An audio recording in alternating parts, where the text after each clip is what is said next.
க்ளோஸ்டா இருக்கு. அதனால பிரஸ் பண்ணா ஈஸியா பிரஸ் பண்ண முடியாது. ஹார்டா இருக்கு.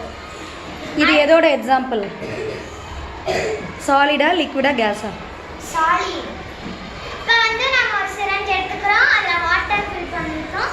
இப்போ வந்து இதை நான் பிரஸ் பண்றேன். இந்த வாட்டர் வந்து ஈஸியா வெளியில வந்துச்சு. ஏன்னா இதோட மாலிக்யூல்ஸ் வந்து லூஸா இருக்கும். அதனால என்னால ஈஸியா பிரஸ் பண்ண முடியுது.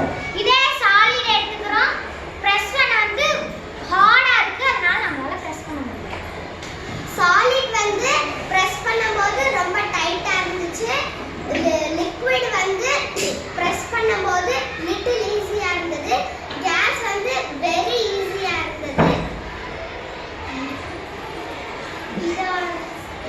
அதோட மாலிக்யூல்ஸ் எப்படி இருக்கும்? இதோட மாலிக்யூல்ஸ் வந்து ரொம்ப ஃப்ரீயா இருக்கும்.